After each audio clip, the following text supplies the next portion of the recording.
All right, I think we're on. How you doing, Mikey? Dude, I'm good. I didn't hear music though. Did we miss out on the music? No, I just started it. Do you hear it? No, I don't, but it's okay. Maybe we're bumping Oh, to it. Or not. Maybe we're not bumping to the music. maybe we're not bumping to the music. Oh well. We're rewinding Riverside. Look at that, 2025 rewind. Anyways, Yeah, how you doing, man? I'm good. I'm excited to be on with you. I missed you. I haven't. So the last time you were on, I wasn't on. Then I was on last week and you weren't on. And so finally, And I got booted recently, so oh yeah, when you were on, you were like on for like only two, maybe half of the time. yeah, I got booted. So this is You got censored by our you like my Bond villain chair? This is my Oh, I love it, dude. I literally, as soon as we jumped on it, it was like, boom, that chair. It's nice. If oh, you're listening to the podcast, you should just jump on the YouTube page, yeah. Equipping and Encouraging CDM, and go to the live tab, and you'll see this epic chair that Matt All I need has. is my little cat that I could just be like, really, Mikey. Hello. Cut to a map with phase one, phase two, phase three. Yeah, absolutely. Love it. So, any fun stories? Uh, Let me think for a second. Oh, last night I did my small group with my 10th grade boys. Yeah. We went to, so tell me how you would pronounce this restaurant. It's Los, it's a Mexican restaurant, but I have no Okay. idea the pronunciation. Context. Context is key. Yeah. Yeah. It's Magueyes. To me, it's like Magooies or something, but that's obviously that's a white person version of that. Every Spanish American or Latin American listening right now is like, oh my goodness. It's Los though Muejes, maybe? That would be my, Yeah, I don't know. That's hard for me to and see. I should know. I live in Florida. Like this should be, Yeah. I Yeah. should know my context better. And you should know too. Um, You're from Miami. Not yeah. from Miami, but you just came from Miami. I mean, Spanish like, is the language there. I lived in Miami longer than I've ever lived anywhere else.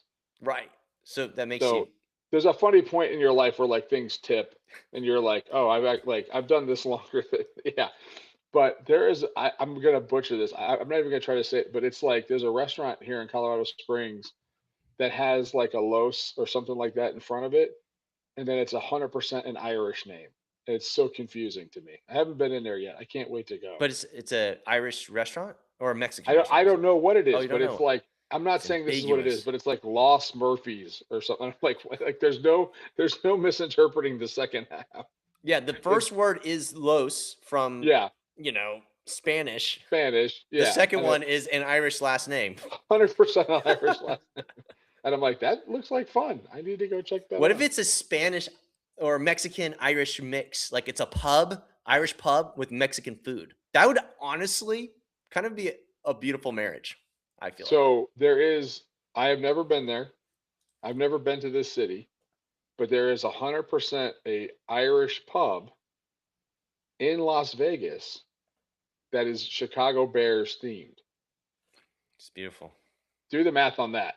But one of the things I love about the time I've spent in New York City is there's just tons of restaurants that are like that. They're just pairings of the most unlikely things, you know, Yeah. Jamaican and Spanish or Chinese and Mexican. Well, Like, you can get both, or you can get something that's like in between. It's in great. Lecanto, the mixed pairings is a Mexican restaurant filled with white White people. Southern Yeah. people. In Lecanto, that's the mix. Is here's this Mexican restaurant filled to the brim with country white folk. It's interesting. So I'm there with the boys, these Yeah. 10th grade Yeah. boys, and they order. And you never know with 10th grade boys, like how are they? They're not quite juniors and seniors where they're thinking they're still channeling some inner middle school vibes in Yeah. 10th grade, but they're Meaning, completely meaning like enthusiasm yes, and yes. and Yeah. weirdness. And so every now and then their middle school version comes out, once like every 20 minutes during a small group time. So here it is. The guy's taking the order. he's trying to take the order, and one of our students decides to order 3 soft tacos in a British accent, deadpan. And I'm just sitting there like, dude, what are you doing? Like, and everyone's laughing, and the waiter thinks we're laughing at him Oh, of course, of course. And because he does not want to go to that table to begin with. right, he does not want to be there. Yeah, So everyone, no, he thinks there's some inside joke going on about him. So he's looking like, dude, why is everyone laughing at me? And he's taking him seriously. The kid is speaking British, like in an accent, British accent. So the waiter is treating him as if he thinks he's British. You know what I mean? Like it's a horrible moment where you're just sitting there as an adult, so embarrassed because you feel bad for the other adult who's trying to take the order. And the yeah, kid yeah, is just being weird for his friends, has no care in the world for this human who has a terrible job, who's at the end of his shift. It's night, and this kid is just totally being ridiculous. So these are the fun things that happen in youth ministry, situations that you get put into where you're like, what do I do right now? that's I just so looked at the funny. waiter and I said, I kind of gave him the face of like, Like I'm an adult, I'm on your side. I'm gonna let this slide, but yeah, we're I not gave gonna him do like anything. the We're not gonna eye, do kind it. of like, Yeah, yeah, I yeah, see you. This is yeah. weird. Just ignore But them. also, you kind of have to be like I'm letting this happen, but we're not gonna put like salt in the sugar shakers. Like, Oh, don't I got worry. exactly. Yeah, I'm like taking care of I you. yeah, I got this on lockdown. Like this is weird, but it's okay. I Just only roll had with the 3 kids punches. for small group, so I decided based on the way the night was already going, I told him I was like, "It's one check. Don't even bother splitting it up. I'm gonna I'm gonna relieve you of some of this madness, just I out of have I Yeah, I have never waited tables as a job, but me I neither. have been a short order cook. Um, and but like I have such like I don't know what the word like anxiety about wait staff that like I their job is very difficult. Like they don't control what happens in the kitchen. People yell at them like mercilessly. I wonder, there's got to be a podcast episode that we do where we compare waiting tables to youth ministry because you just don't know what's going to walk in the doors. Well, You don't know what's yeah. going to sit at your table. You don't know who's coming to Oh, youth group. You just have no idea. You're just here and you got to serve them. yep, yep. I will say this: there was a We just don't get tips, which is I don't know if this, unfortunate. yeah. We get tips. Oh, you're right. Yeah, In we get to heaven. get do better. No, do better. Like here's a tip. You're not Oh, good at this. tips like yeah, Yeah, like advice, do better. yeah, Hey, we want more kids at youth group. yeah, Here's yeah. my tip for you. Get more kids to come here. Um, no, so like one of my favorite. There's a chain. I don't even know if this chain is still open. My experience with it was originally in Chicago. It Right. was called Ed DeBevick's, and their whole like shtick was that they were rude to you. And you knew that going in. You knew that the wait staff was I've going heard of this to. place. I've wanted to go And here. there was a version of it in Miami called Dick's Last Resort. And so there's a day where it's like all the pastors at this church that I worked at went out, and they included me, not ordained. And we actually sailed, like left a marina and sailed to this restaurant, which was in like this great inner harbor kind of setup called Bayside in Miami. And there's a giant hard rock there. They got the giant guitar on top, and underneath was Dick's Last Resort. And we sit down, and this woman is berating us and using all kinds of profanities and referring to us in very unflattering terms. And we're smiling. We know what it is. We know what it is. But it was so great because she's just laying into us, and she goes commenting on how we're dressed, using very profane language. Just says, what do all you blankety blanks do anyways? Just like you all work together."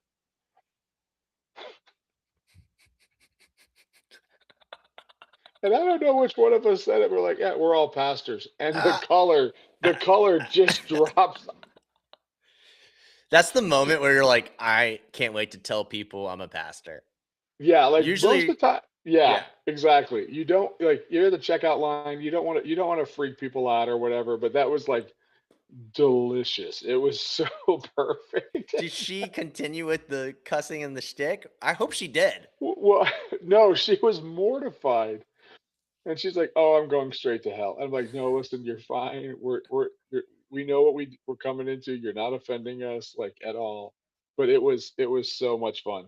But most of the time, like I'm so sensitive about them, like when they get treated so poorly. Oh, Um, seriously, all the and when I'm time. with kids, like I'm so nervous. Like it's like, please Oh, and are don't the do what kids you do. tipping when they split the check up? Like the Oh, kid's like, "Oh, I'm calculating down to the penny the exact dollar amount."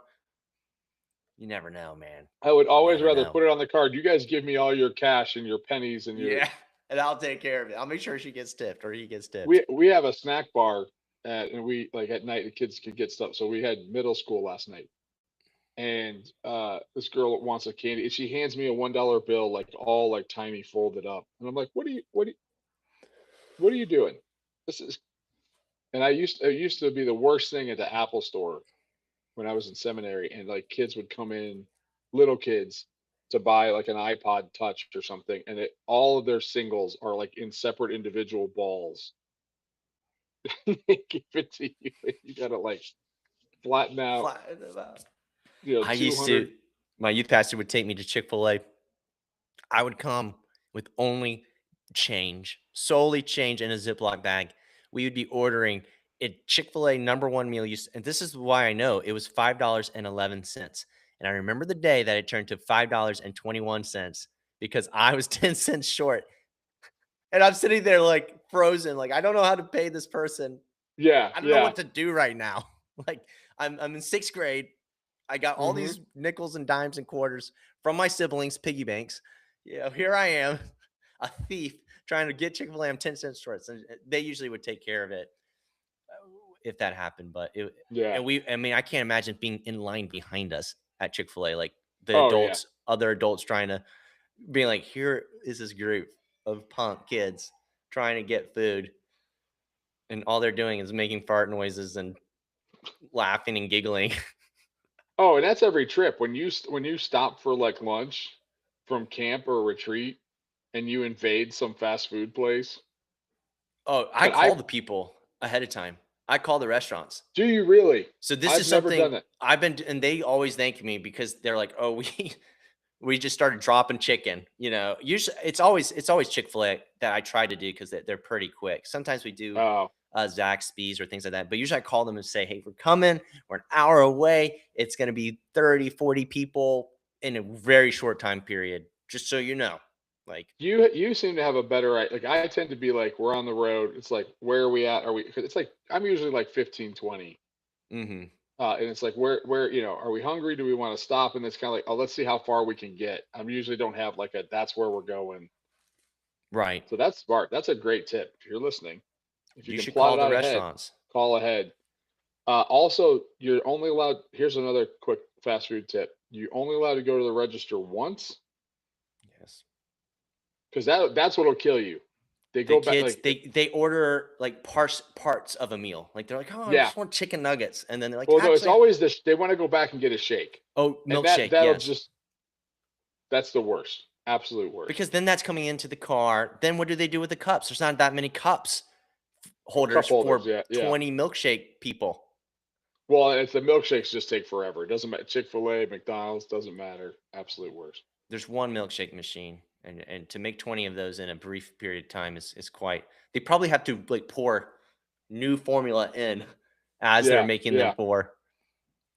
Anyways, So, so it's good. yeah, I don't have a funny story, but I have a neat story that kind of connects to our conference. Doo-doo. PCA Next Gen Um, Conference this October I, 2026. Mark your yes, calendars. lock it down. Put it in your budget. St. Louis, Missouri, Chesterfield That's Pres, right. We're moving. So we've done Detroit, Baltimore. Maryland twice, and now St. Louis. Right? Boom. The Is that it? trifecta. This is only the fourth one. There's only one place left to go. Lecanto. Or just Florida. I mean, just Florida. come down to Well, no, Florida. I think Orlando's in the plan. We want to move the conference around.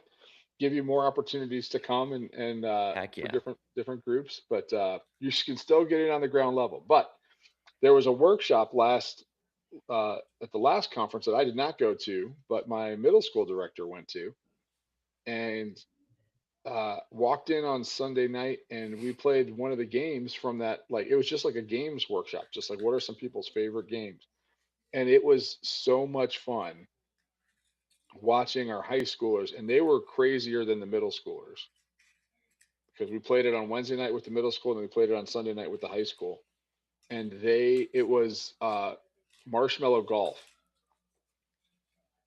and it was just all over the Golf campus. We had clubs, marshmallows. no No clubs, clubs. just throwing it like jumbo. Oh, Yeah, cool.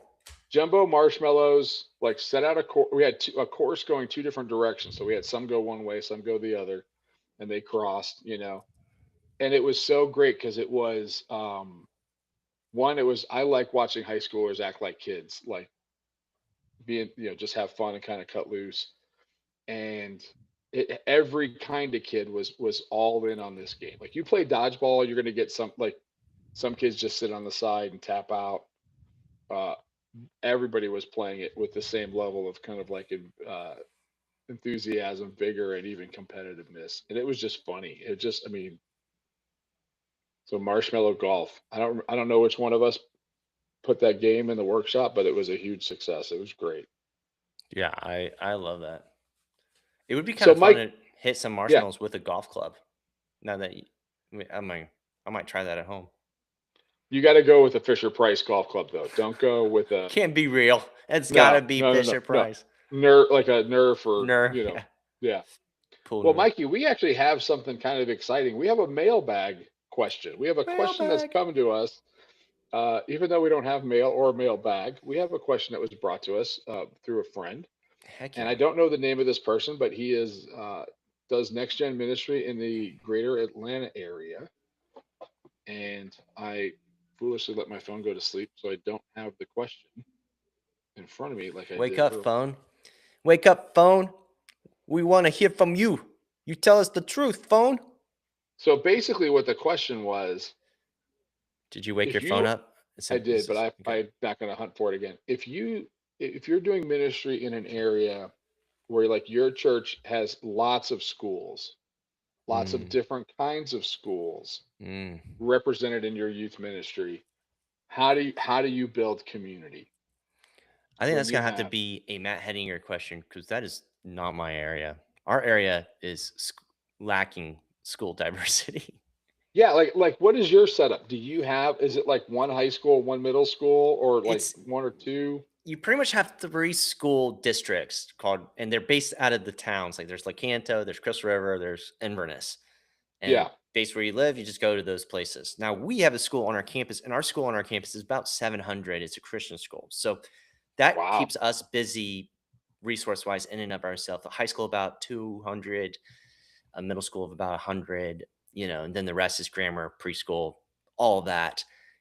And so we just spend a lot of time reaching there, and really the way that we make an impact on the public schools is solely because kids leave the Christian school and go to the public school, and then they make Hmm. friends and they Hmm. come to youth group.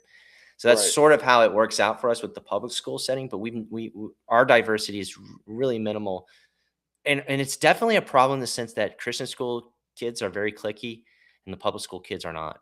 So the Christian school kids kind of circle around up and kind of hold their own ground, and then the public school kids kind of have their little pockets, which is disappointing, and a problem that we talk about all the time. So this is one of those areas where we're still wrestling with trying how to figure it out. I would not say that Seven Rivers, this is an area where you guys should copy us. Oh, yeah. Because we're just not Well, good at it, to be completely honest. But so I'm really interested in hearing if you have, especially being in Miami, you definitely. So our church is mostly it's all Christian school kids essentially. Like I would say 95% of the people that have families in our church have their kids in the Christian school. okay. So Wow. the youth group by nature is going to be that.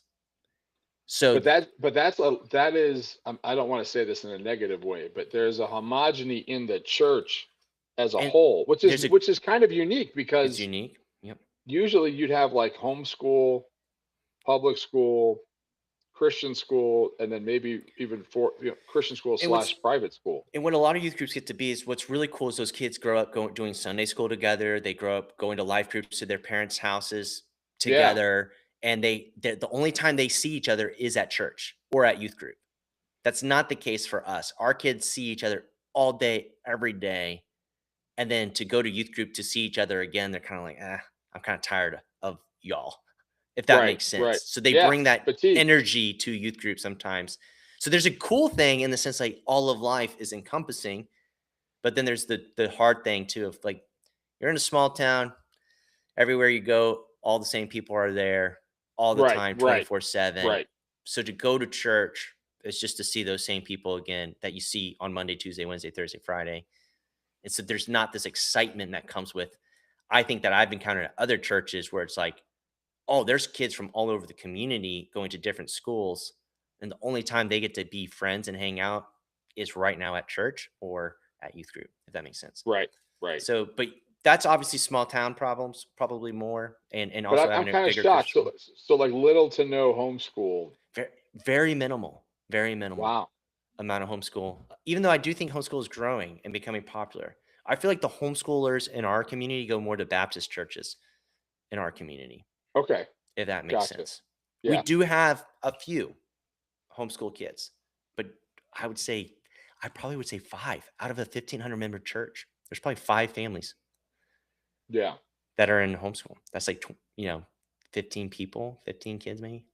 So the church that I became a Christian in and started going to youth group as a high schooler was a neighborhood church. It was like smack dab in a surrounded by homes. Right. Um, stood out like a sore thumb. Was the length or no the width of a block, like it ran from one side to the other, and then it was about half the block deep, like the church and then the parking lot.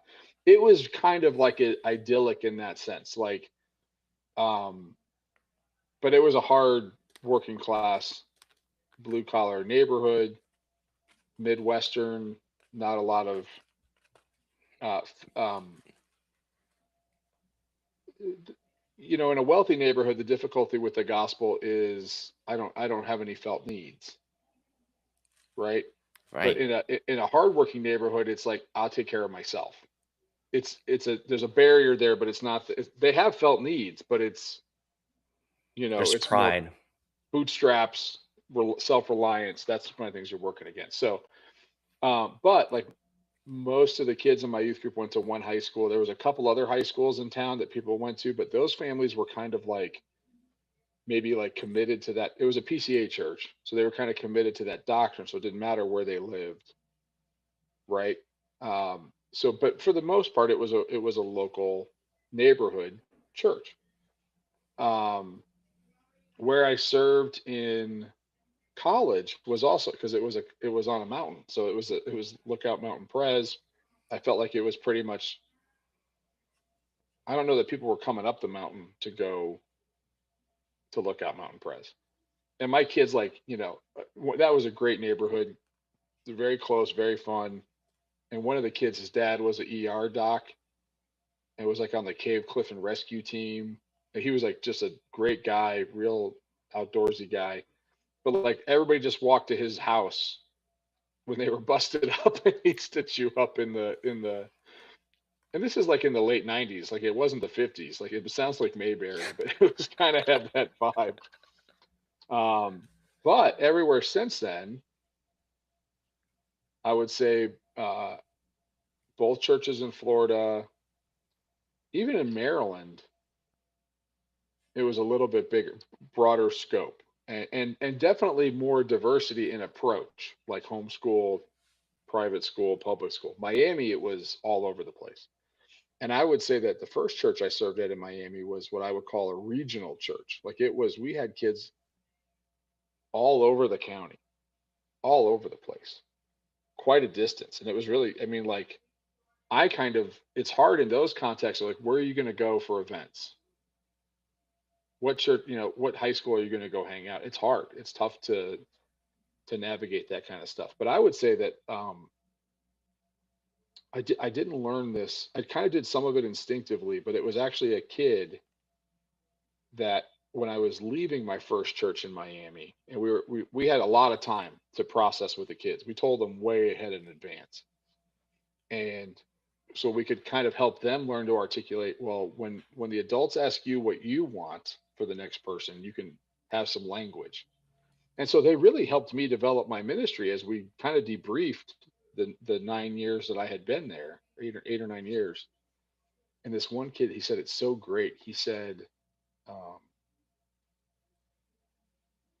you made us like a family, Right. and you were the dad, and he referred to my wife as the mom, and and it didn't matter what school you went to or whatever. Like we were a family. Hmm. And so I really took that, and I took that as how do I build that wherever I go? I think it's one of your gifts as a leader.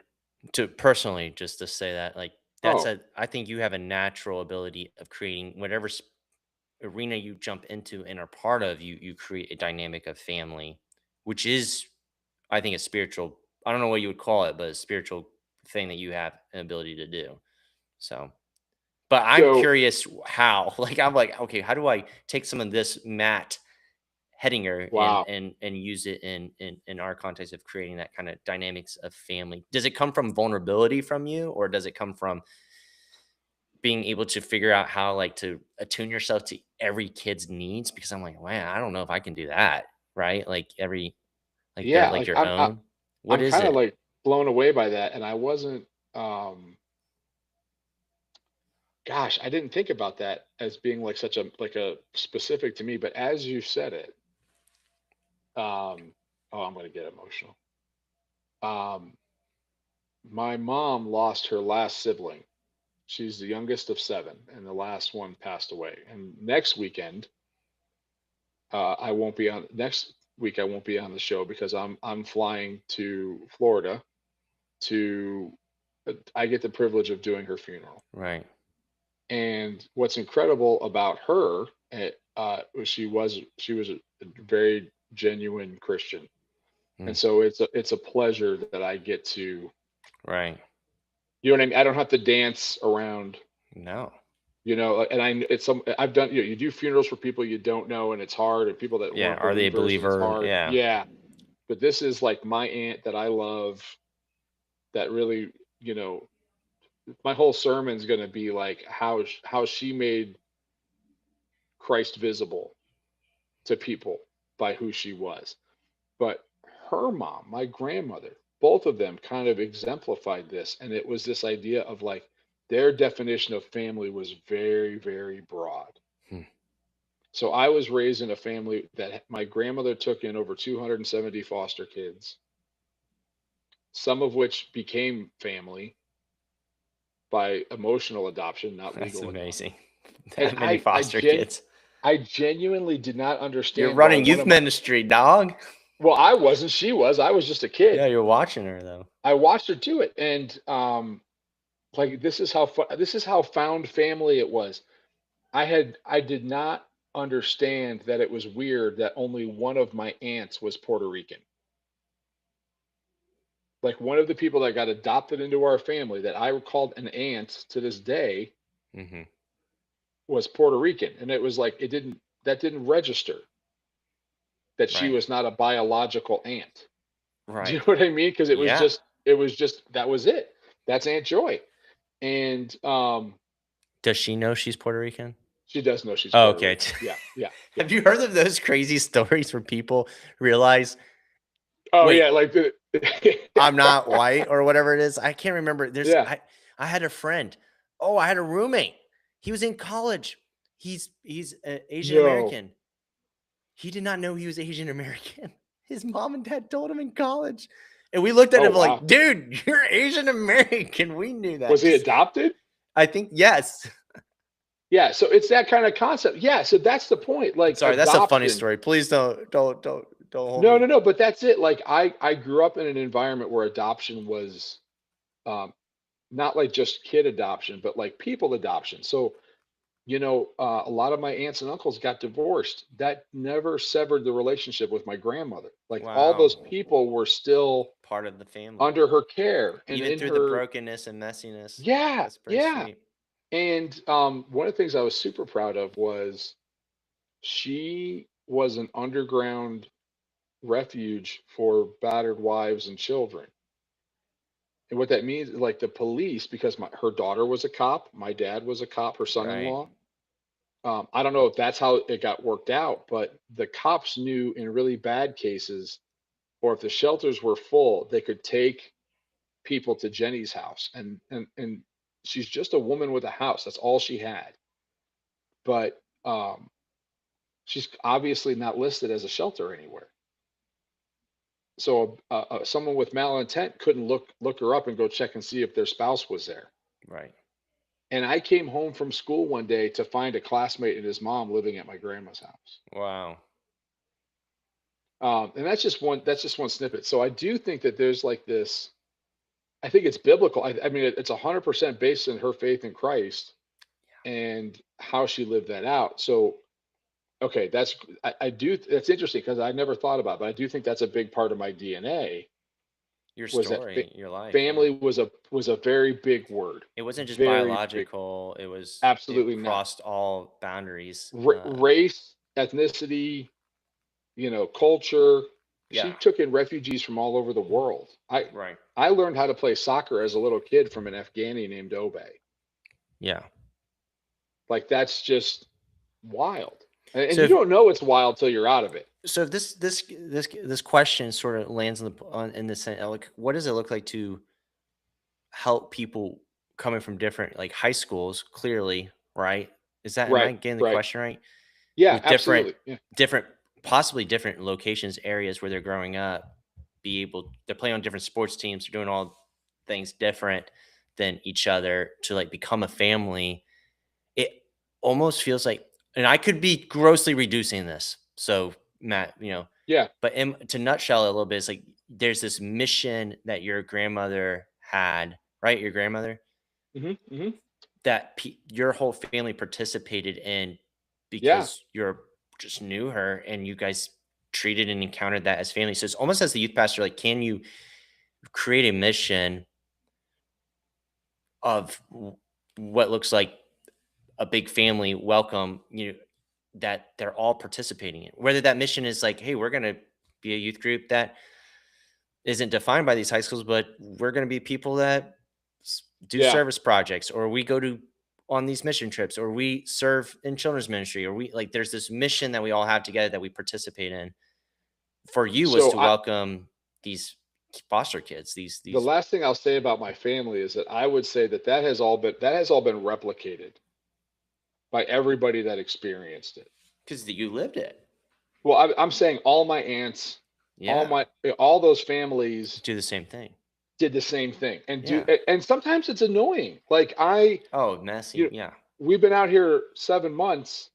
I got to do Thanksgiving with my sister, and we were so it was me all siblings. The three siblings were together for Thanksgiving, and we were so excited. And my sister invited like 12 randos. It was like I don't want to do that right now. This is like a new thing for us, but like there was all these new people, and I was like, but also like this is the most like mom, grandma would be so Ooh, proud of you. Like, it's of course you're doing hospitality. this. I was like trying to think of Yeah, the word. It's yeah, hospitality. it's hospitality, and of course, we had a wonderful time, and of course, they were delightful people, and we shared all that. But it's I think that generates replication. When you experience that, I think it's positive. So how do you do it in a youth group? I think there's a cancerous approach to youth ministry. I don't hear it verbalized a whole lot anymore, but I see it done a lot, and I've seen like leaders above youth ministry think you need to do this, and that's like this methodology of like reaching the cool kids. If you get the cool kids to your youth group, I've heard they'll the term "bring the bringers," get the bringers, find the bringers. It's kind of a young life term. it is, but it's permeated other churches, and You and kind you of can look for the kids that are like got some dynamic, which I mean, God has given them those gifts. to be able to attract groups and people. But But it is if you start identifying different kinds of kids and that's who gets your time and attention, right. you are subliminally sending a message that there is a preferred kid in this group. Yes. No, I You're think that's a good point, and I think that's something you battle with because one of the things you want is kids to come to youth group. And Young Life's like, well, we kind of cracked the code. You find the leaders of those groups and they bring the people, the bringers, the cool kids. And it's like you invest in them and then they'll do the rest. It's like, well, one, you're also taking advantage of the cool kid, which is unfortunate. I mean, how many times do we hear stories of kids that get involved in ministries? They go, they burn hard, burn bright, look like stars, and then they just completely deconstruct, or the everything falls out from underneath, and they just have been taken advantage of because yeah. they've been used to bring. They've been Well, invested in for the purpose of who they can gather, who they can bring, who they can bring around. and so it also creates a performance kind of culture. A for God kind of dynamic. Like I'm going to do Well, these but great yeah. things. So like, one of the things that a dialogue we started here when I came here was like, well, how do you know if you have a good youth group? And how do you know if you're like participating in youth group well? Well, What like I would say the term the family. Does your youth group have a love that is common in a family, right? Like right. that. But while asking those questions, the kids Oh verbalized yeah. everything I wanted to communicate because it's such like core needs that we have anyways. Yes. Right. For So like, family and belonging yeah, and uh acceptance, support, encouragement, all of those things. yeah. And so when you make that the flag, if you put that down as the flag of like this is who we're going to be, I think you can rally people. So this is the answer to my question. You kind of have to like it has to be undergirding what you're doing, Hmm. and you have to be careful of those kind of things that like approach those approaches that tend to um Overemphasize a yes, particular type of right. Or student. a campus or a Yeah. methodology, right? Like Right.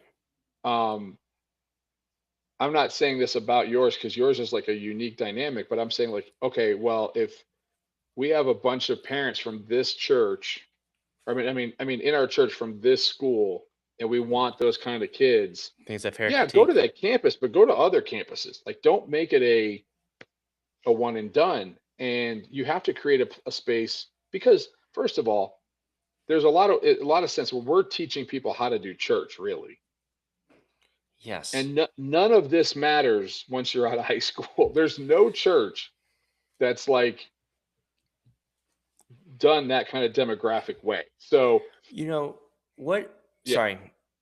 No church. So, anyways, keep going. Sorry, Mike. Keep going. yeah. No church has done it. So avoid those kind of methodologies. Watch where you're spending time, but also like man, there's a great movie, great movie called The Last Castle. James Gandolfini, Robert Redford. Check it out. But basically, there's this idea of like Robert Redford's explaining what a castle is, and the last element of the castle. It's a military movie, but modern day, not knights. The last element of a castle is the flag, and you tell your men that's our flag, and nobody touches our flag, nobody messes with our flag. And so I think we're geared that way. I think we want to have that banner in front of us, and obviously our banner is the gospel, but we kind of have to contextualize that for kids. You need like a smaller banner for them to like that kind of points in that direction. And so when you talk about things like belonging, believing, becoming, uh, you give them kind of like a battle cry, and you say that's how you determine if you had a good night at youth group. Do Did you kids help? Yeah, change? Like, was there an encounter of the gospel where it leads to heart transformation, the becoming more like Christ, the belonging? Like, did people felt welcomed when they entered and felt like they had this space was made for them? yeah. But how Matt, did you contribute to it? How did you contribute? Did you come yeah, in and make somebody else feel like they belong? And then what you've done is you've given them a mission, yeah, right, a right? common Like ground, a hospitality, a cry for and But it's a in the call to gym. action. It's not just a Yeah, call to like, hey, it's we want good. you to feel like you belong. Yeah, No, you need to make somebody else feel like they belong. You need to do what you need to do to contribute to us growing in our belief, even if that means don't be a monkey while we're talking, like for the lesson, right. or be vulnerable when we do small groups. You have a mission now. So you know, there's a pastor that had a profound influence at this church, and he was there for a really long time. And I guess he would always say, I hope I'm attributing it to the right person because I'm hearing it a lot on staff. Everybody needs a job and everybody needs a friend. Hmm. That's just universal. And so we have to give these kids jobs, not just tasks, but like, and I say this over and over again. I'm like, you guys make the youth group what it is. I Yeah. can't. You I know, can. Yeah, go ahead. and to tie it a little bit, I keep thinking of like the model of Christ as our older brother who goes and finds his younger brothers and lays down his life to create a space so that we can be Hmm. welcomed back into the family. And Absolutely. that story for you and I changes everything about how we see the rest of our lives, because Yes. we have this love of Jesus crucified, buried, and resurrected, and at the right hand of God that is gives us a lot of security as like, hey, I am in the family because he says I'm in. Jesus says I'm Yeah. in. And I and I've I been rep- welcomed as a sinner into the family, and it's changing me. And so I want to do the same from that space. And in some ways, I get to know the Father of all things, the Creator, through Jesus. And as I learn about the Father, Henry Nouwen talks about this of becoming the Father. As we grow old, we Mhm, quite mhm. literally look like our dads. We start looking like our dads in the mirror, and it's always shocking. Like you just start realizing, like I look more and more like my dad, more and more like my dad, because our memories of our dad are in their middle ages Right, and things right. like that. And so you start looking like that your dad, but quite the call is the same as us as believers to look like our dad, which which means to become like the Father. And as you do that, you learn. I think maybe early on for me, it was let's find bringers, but then it became Right. like this doesn't the Lord is gently reminding me, like, what about the kid with autism? What about the kid over here that's coming every week faithfully, way more than the bringer? You know what I mean? Right. Right. And like, let's just pivot and let's just enjoy who God brings, and let's call them into this community, and then say like, look how good it is to have Jesus. Like, why not to be part of this family, to belong to this family? Let's get others to know this too. The same thing. Like it's the smell of Christ, the aroma of Christ that comes out of your youth group. And so like if I know that that's not coming out of my youth group. My youth group doesn't have that aroma. So these are things we talk about and wrestle through. Is how do we keep working towards? And I almost wonder, like, it might not matter necessarily what you do, as long as you're talking about it, repenting of it, Mhm, and doing mhm. something to try to make it welcoming, whatever that looks like in your context. If Yeah. that's like baking fresh made cookies so people feel like it's grandma's house coming into your youth group, like try it, so people feel more comfortable. If that's, splitting up small groups after the talk, like breaking people up into little groups, like try it, after the talk, but make sure everyone's split based in from different schools, whatever it looks like, that they Yeah. don't just all Yeah. congregate. You can do intentional things or do the games and split them up, whatever that may look like, doing things to sort of creatively and And, get and, feedback and from them. listen, and also like there's cliques, and then there's also like just natural groupings. And don't Right. confuse the two. And don't be afraid. Like A your clique whole group, excludes people, right? In the cliques sense of, cliques exclude people. Cliques and have to are tear out people to down. exclude. Like they're Yeah. out to exclude. They're designed to make people feel lesser than. That's Cliques how are they're. rooted in insecurity. Yes. And so they band together out of self-protection, and then there is like an aggressiveness to a clique Of who that's gets very in, who unpleasant. gets out. Yeah. But that just because there's a natural grouping of kids, Because they like the or they've known Nintendo each like games. they've known each other for a long time, or they do stuff outside of youth group, depending on the size of your youth group, like those Don't aren't villainize them. necessarily Yeah. bad, and they have an opportunity as a group to bring people into their group. Yes, because they have right? security with each other that they Right. can And so extend beyond themselves and have some ability to afford some awkwardness with a new person in their group like because they have. don't be delusional. Don't be delusional that your whole group is going to be, as no matter how diverse it is, that they're all going to be on the same level of intimacy with each other. That's Right. not necessarily like a belonging youth group. That's a cult. So The it's line okay to between church, a youth group, and a cult can be very small at times. so yeah, you want to think about those things. But and it's a little late, so we talked more about this than I kind of Oh, anticipated. I But think it's great though. It's really helpful for me. That's honestly, it's been really good for me to be thinking about. I Um, think the most important piece of this is what you and I had originally planned on talking about, Mikey, which is really prayer, mm. right? Oh, And so dude, good point. And praying for people that are different than you too, or yeah, your enemies. Praying for your enemies, like praying for people like, man, I do not like this person. They come to youth group, they annoy. Just being like telling kids like pray for them and see what God does. I mean, I'm serious. I do this as an adult. I pray for yeah, people that are yeah. driving me nuts, and God definitely breaks down my heart towards them.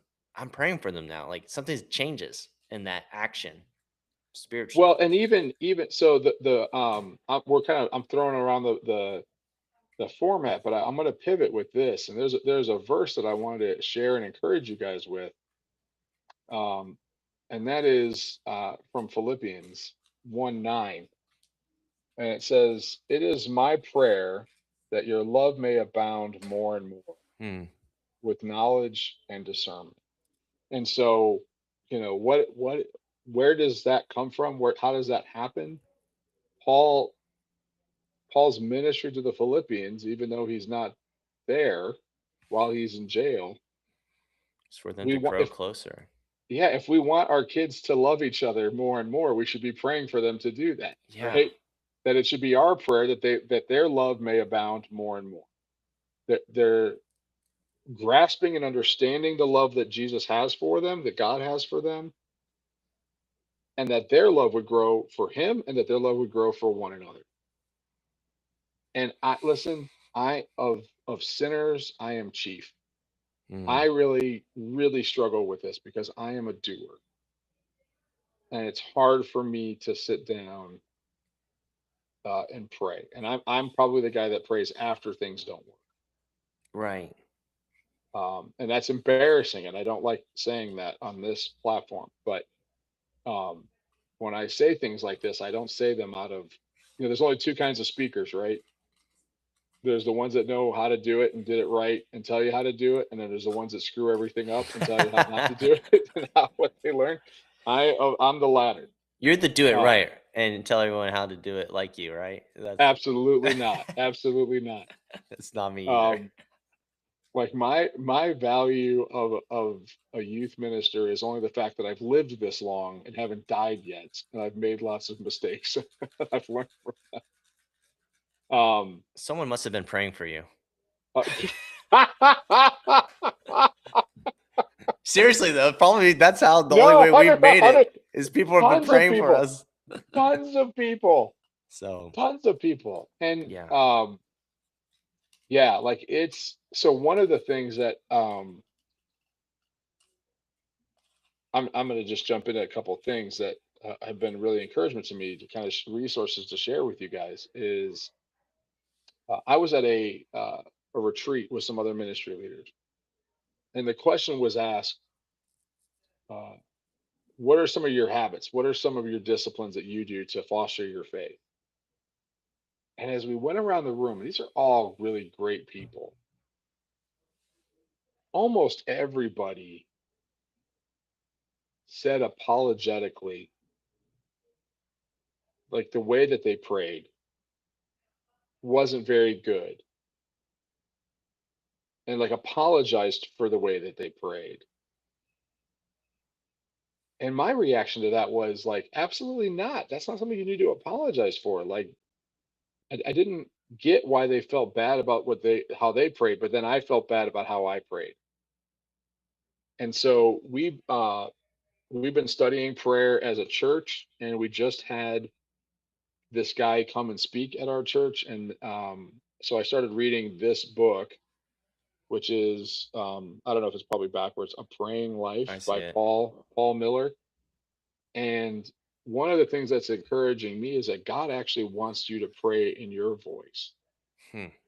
and without a mask, Yeah. and so like putting on like the spiritual, and it's like, oh, it's okay that my prayers are ADD, and it's okay that I ramble and think of all kinds of different things. And but what I've been convicted of is like I've tried to find the perfect words, and I try to say it right, and I try to sound spiritual when I do that. Right. I love Um, in that book he also encourages people to journal their prayers, mhm. like write them down. And I do it off and on. And I have like this note card I keep in my Bible because of reading this book. Like I was like, I should Yeah, just do this. yeah. Like it's amazing when you start praying through it. Like you just kind of pray prayers sometimes and you forget that you prayed them and then they come true and like you just don't remember that you prayed Mhm. for it. It's amazing to go back to those cards that you just jot down and to just see how God has answered also like over the year or over your life those prayers that you've prayed for your kids or for your youth group for whatever it may be, how God has responded, and honored your voice, honored you as Yeah, a human in this world, living on this planet in this moment of time. God said, yeah, Mikey, let's do it. Sounds great. Like, I hope let's bring these kind of kids to youth group. Let's change this, yeah, let's yeah. change their hearts. Let's change who they are. Let's do it. Anyways. And I think this is more of a like a question. I'm kind of convicted, and I don't know the answer to this, and so I'm just going to throw it out. Is like I don't know how well we're teaching kids to pray Hmm. with some of the ceremonial ways we tend to do it in youth group. Right, like right We're, before the talk or right after the talk, and then we're going to eat. All right, everybody, come here. Let's pray. Who wants to pray for us? And then you're playing prayer chicken, and I you're that's what I like about lately. I feel like it's almost been like not I'm going to call it a rediscovery of the Psalms. I'm sure but I have found that people loving the Psalms a lot more frequently has been really helpful. Like using those as and looking to those as not just songs but also prayers of like, hey, prayers can look like laments. Prayers can look like, hey, this is awesome. Prayers can look like, God, what's going on here? Like, I'm confused. Prayers can look like, look at all this horrible things happening in the world. Are you even there? Like, yeah. these are all kinds of, it's much more than just, God, will you help us have a fun time tonight at youth group and, whatever. It involves your feelings, your hearts, your heart. Yeah. And that's what we need to learn to start accessing is like our hearts and our feelings and communicating in those terms. I like the term you said, your voice too. God gave you your voice. He wants to Right, hear. right. And he made you this way. Like bring those things to him, as imperfect as it is on this side of heaven, right? Like Well, offer I it up. mean, you're a dad. I'm a dad. Right. Um, I don't want my daughter to talk to me the way I pray to God sometimes. Like I That is don't so even. funny. Imagine if she did. I'm just It'd be picturing it. horrible. Dear dad. Or Father, I beseech thee, may I go to Starbucks? what Which should is all I she ever. Yeah. yeah. Can I go to Starbucks? So, I have a 17-year-old daughter, like who's going That to turn makes 18 next month. Like that's my whole like. that's your life. Yeah. And Can I go to Starbucks? I mean, like, like, it's annoying to be asked for Starbucks all the time. Dad, can you send me money? I want to go to Starbucks. Yeah. But like, how I would hate it if my kid said, if it's your will, can I go to Starbucks? Right? I don't want that. I don't want that disparity between us. Hmm. I'm not saying you get to go. I'm gonna say no. I'm not paying for Starbucks your whole life. But you know what I mean? Like, Yeah. That's you put it when you reverse the role, it's shocking. It's jarring when you reverse the role. And like, I don't want my kids to talk to me like that. Why would I talk to my father like that? Right. Yeah, that's where Paul Miller really does a beautiful job in that book. I think Yeah. it's really helping people to take off that Christian easy mask praying experience. So do you I'm learning about his cards and his system and stuff like that. And systems can be a trap for me because I like systems. Right. Or I rather wouldn't do it then. I like making the system. But there's a funny thing where I feel like God's leading me to this because I kind of started a physical, and I've showed this before, like I got this little Yeah, I notebook love that. holder, and I'm not going to open it up and show you because I don't want to reveal any names. Pray for Mikey. He is Yeah. crazy. Um, but it's actually giving me some different structure, like how to structure this better and how not to get overwhelmed by it and use this to pray. And again, like I have to get away from digital. Or else you get distracted. I every time I pick up my phone Just to do something, I end up sucked into doing something. Yeah. something else first. Like, And oh they're wait, like, why wait, did why I? did I get my phone out? Exactly, exactly. I'm way too tech. I'm way too ADD. I'm way too. I want to play with things, but I'm also trying not to like. Okay, now I'm going to make a whole. No, I already have something. How can I adapt this to this Right. uh, to improve that time? There is another resource I want to talk about, and then we're going to wrap up pretty soon. The Bible. Um, I'm just kidding. it's Sorry, I'm just being actually funny. it's I'm in a mood today. I'm sorry, no, man. You have to no, deal dude. with I'm me. glad you're bringing it. I'm glad you're Yeah. bringing it.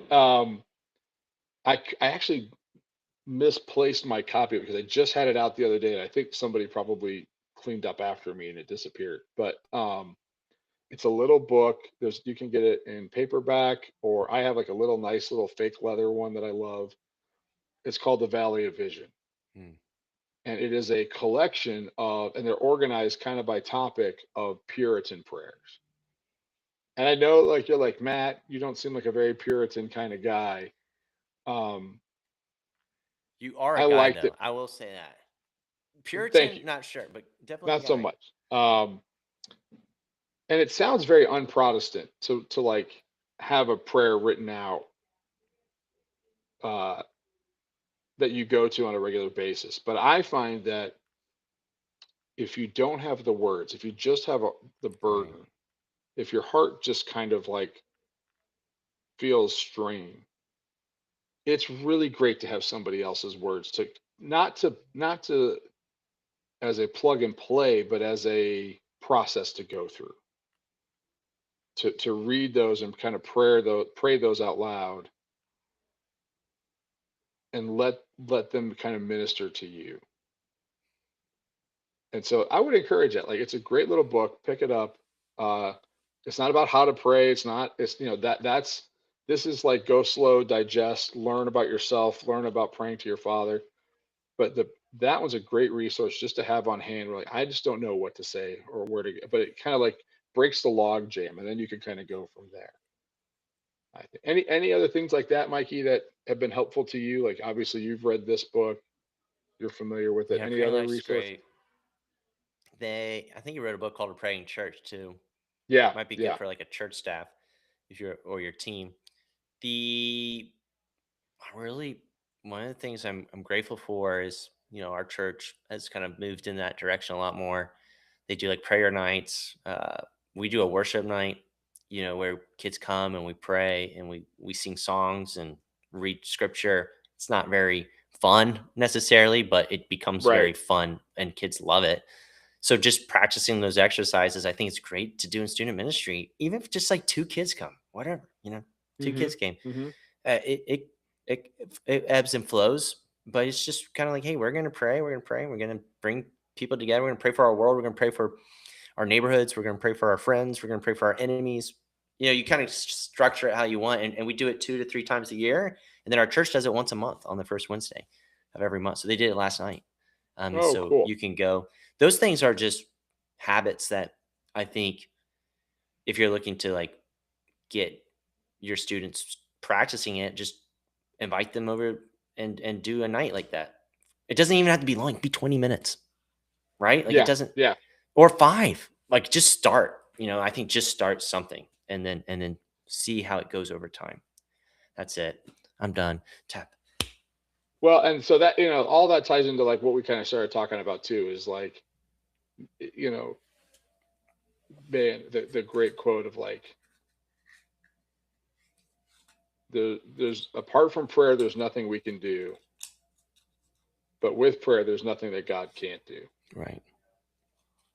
So if we want to change the culture of our youth ministry, if we want to help our students find their true identity, there's nothing better than to pray for that and um, equip others to do the same, despite the best methodologies and the best practices and the best, you know, branding and language. Um, Nothing's really going to bring that about more than prayer, and nothing will perpetuate it. And like you said, like getting kids to pray for other kids or even other schools or perceived enemies. um, so having said all that, I think it'd probably be perfect, Mikey, if you would close us in prayer. Yeah, sounds good. That'd be awesome. Thank you. Should I do the Talladega Nights prayer? just to, I'm just, no, I won't. Dear Father, thank you for Matt. Thank you for this time. Thank you for anyone who's listening, that they would just know that you see them, you're aware of them, you're attuned to them, you want to know their hearts, you want to spend time with us, you want to hear about the little things, the big things, the sad things, the happy things. Would you just keep meeting me throughout the rest of this day, meeting Matt throughout the rest of this day, meeting the people listening throughout the rest of this day, and show us tangible ways that you are encountering and walking with us. It can be hard, especially when life can be so busy, to realize that you are really orchestrating all of this for your glory, for our good, and for the world to be changed into to heaven on earth. And we just long for that. And uh, will you be with us now? We love you and we need you. In Jesus' name, amen. Amen. Thank you, brother. Yeah, man. Great hanging out with you. See ya. All right.